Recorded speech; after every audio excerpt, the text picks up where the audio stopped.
لو تناهيتم إلى سر الحياة وصنعتم كائنا حيا نرى لم نزد إلا يقينا بالإله لم نزد إلا يقينا بالإله. اب آپ مجھے ایک بات بتاؤ, پیغام بھی بہت بڑا ہو, بھیجنے والا بھی بہت بڑا ہو, بھیجا گیا بھی ساری دنیا کے سارے انسانوں کی طرف ہو, اس سے زیادہ کوئی ویلیویبل سفیر اس دنیا میں پایا گیا ہے؟ یعنی سفیر کی بڑی ایک ویلیو ہوتی ہے نا, اور قرآن کہتا ہے کہ اس سفیر کا انکار کرنا اس سے بڑا جرم بھی اس کائنات میں کوئی ہے نہیں. جیسے امریکہ کا کوئی سفیر آئے, وہ پیغام لے کر آیا اور آپ نے کہا میں مانتا ہی نہیں, تو غصہ آئے گا نا امریکہ کو, بھائی ہمارے سفیر کی توہین, سفیر کی انسلٹ اس کنٹری کی انسلٹ سمجھی جاتی ہے. تو خدا نے یہ دعویٰ بھی کیا, اللہ تعالیٰ نے, دیکھو اللہ کو گاڈ بھی کہہ سکتے ہیں, خدا بھی کہہ سکتے ہیں. لوگ اس میں نا طنز کر رہے ہوتے ہیں نیچے کمنٹس میں, اللہ کہیں, خدا کیوں کہہ دیا, گاڈ کیوں کہہ دیا. اللہ کا ایک عالمی نام ہے, علم. علم کہتے ہیں میرا نام میرے والدین نے طارق رکھا, ان کا نام رفیع رکھا, ان کا نام شاکر بھائی رکھا, ان کا نام قاری عبد الرشید رکھا. یہ عالمی نام ہے, علم. علم کہتے ہیں جس میں اس نام میں جو صفت چھپی ہوئی ہے نا اس کا لحاظ نہ کیا جائے, بس ایک نام پڑ جائے. بعض نام ایسے ہوتے ہیں کہ ان کے اندر جو صفت ہوتی ہے نا, مثال کے طور پر بہادر, کسی بچے کا نام کیا ہے, بہت زیادہ بہادر تھا, اس بیس پہ اس کا نام کیا رکھ دیا, بہادر. اب یہ بہادر اس کو کیوں کہا جاتا ہے, اس لیے کہ اس کے اندر صفت کون سی پائی جا رہی ہے, بہادری کی. لیکن بعض دفعہ ایسے ہوتا ہے کہ بھائی ویسے ہی بہادر ہے, ہمیں کیا پتہ یہ بہادر بنے گا کہ بزدل بنے گا. تو اب وہ کتنا ہی بزدل ہو, نام اس کا کیا ہے, بہادر. اب یہ نہیں ہو سکتا کہ ایک بزدل بچے کو میں بہادر کہہ کے بلا رہا ہوں اور آپ کہیں تم جھوٹ بول رہے ہو, یہ تو بہادر نہیں ہے. تو میں کیا کہوں گا, یہ بہادر اس کا علم ہے, علم, علمی نام ہے. بعض دفعہ ایسے ہوتے ہیں ایک نام صفتی ہوتا ہے لیکن آہستہ آہستہ وہ علم بن جاتا ہے. مثال کے طور پر ایک بچہ بہادر تھا, ہم نے اس کی بہادری کو دیکھ کر اس کا نام رکھ دیا شیر خان. کیا نام رکھ دیا؟ بعد میں یہ نام اتنا مشہور ہوا کہ وہ اب بزدل بھی ہو گیا تو لوگ اسے کیا کہہ رہے ہیں, شیر خان. اب بھی اس کو شیر خان کہنا جھوٹ نہیں ہوگا, اس لیے کہ یہ صفتی نام تھا جو کنورٹ ہو کے کیا بن گیا ہے, بول لو کیا ہو گیا, علم بن گیا ہے نا. ارے بعض لوگوں کی چڑ ہوتی ہے نا, وہ شروع میں تو کسی وجہ سے ان کی یہ چڑ ہوتی ہے, بعد میں وہی ان کا نام بن جاتی ہے.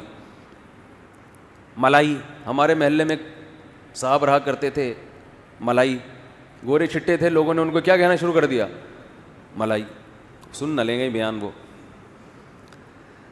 تو ہمارے دیکھو بچے بڑے شرارتی ہوتے ہیں. ہمارے نانا ایک واقعہ بتاتے تھے اپنے بچپن کے حفظ کا, لیکن یار یہ پھر جو اس ٹائپ کے لوگ ہیں نا ان پہ یہ لوگ چڑ بنا کے یہ فٹ کر دیں گے, یہ چٹکلا صحیح نہیں ہے, اس کا ناجائز استعمال ہو سکتا ہے. بچوں کو تو موقع چاہیے ہوتا ہے نا چھیڑنے کے لیے, وہ یہاں سے لطیفے سے وہ لفظ پکڑ کے اس ٹائپ کے جتنے بچے ہیں ان پہ فٹ کرنا شروع کر دیں گے, اس لیے اس کو اسکپ کر دیتے ہیں. تو کہاں تک بات چلی تھی جی؟ ہاں بہادر, علمی. تو اللہ کا جو علمی نام ہے نا وہ ہے اللہ. پھر جو عربی گرامر کے ماہرین ہیں وہ اختلاف کرتے ہیں الہ سے نکلا ہے یا کسی اور لفظ سے, بہرحال جہاں سے بھی ہے. تو اللہ کا جو علمی نام ہے وہ کیا ہے, اللہ. سمجھتے ہیں, یہ تو اللہ کا عالمی نام ہے.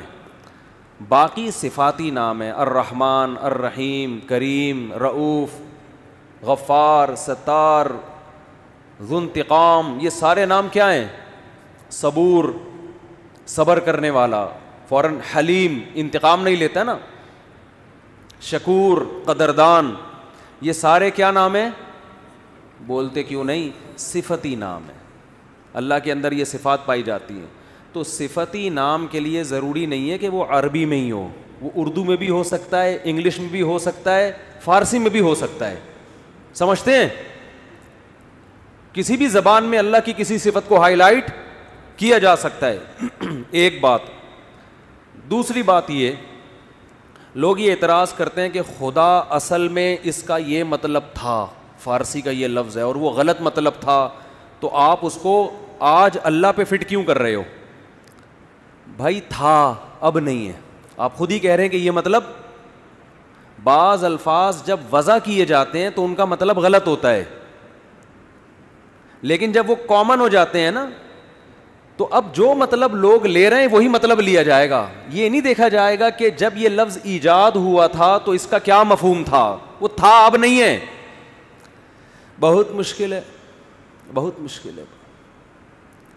گاڈ کا جو بھی مطلب ہو, ہمیں اس سے بحث نہیں ہے, وہ تھا. اب جب بھی گاڈ کہتے ہیں تو کس کی طرف توجہ جاتی ہے؟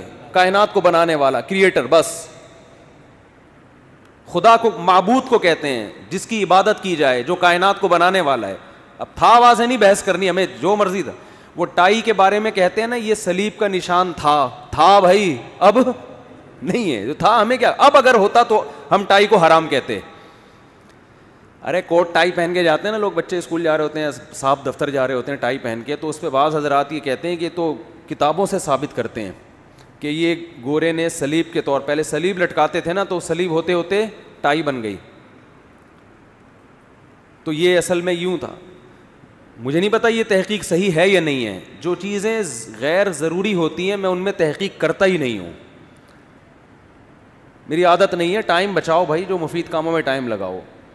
اگر ہم اس تحقیق کو صحیح مان لیں کہ یہ واقعی صلیب کا نشان تھا, تو تھا نا, اب تھوڑی ہے. اب تو یہودی بھی پہن رہے ہیں جو صلیب کو نہیں مانتے, اب تو ہندو بھی پہن رہے ہیں جو صلیب کو نہیں مانتے, مسلمان بھی پہن رہے ہیں. زیادہ زیادہ یہ کہہ سکتے ہیں کہ یہ مسلمانوں کا, کہ علماء کا کلچر نہیں ہے, مذہبی لوگوں کا کلچر نہیں ہے. تو اس لیے بہتر یہی ہے کہ وہ لباس پہنا جائے جو اس قوم کے علماء پہنتے ہیں, یہ بہتر ہے. کوئی فرض واجب نہیں ہے. لیکن نہ عیسائیوں سے مشابہت ہے اس میں, اور نہ صلیب سے کوئی مشابہت ہے. جو کچھ تھا, اب نہیں ہے. کسی کی توجہ بھی نہیں جاتی اب اس طرف کہ کوئی صلیب لٹکا کے گھوم رہا ہے گلے میں. سمجھتے ہو؟ تو اس لیے کمنٹس میں لوگ بار بار لکھ رہے ہوتے ہیں, آپ اللہ کا لفظ کیوں نہیں استعمال کرتے, گاڈ کیوں کہتے ہو, خدا کیوں کہتے ہو. تو اتنا زیادہ پہلے ہی دنیا میں بڑے بڑے ٹینشنیں ہیں بھائی, اور کیوں اپنے لیے ٹینشنیں بڑھا رہے. بہتر تو یہی ہے کہ اللہ کے لیے سب سے اچھا لفظ کون سا ہے؟ اللہ. بہتر تو یہی ہے. لیکن کوئی دوسرا بھی استعمال کر لے تو کوئی گورنمنٹ کی طرف سے پابندی نہیں ہے. اس میں ہوتی بھی پابندی تو بھی کوئی مسئلہ نہیں تھا. گورنمنٹ کو ایسی چیزوں پہ پابندی لگانے کی اجازت بھی نہیں ہے. ہوا و حرص والا دل بدل دے, میرا غفلت میں ڈوبا دل بدل دے.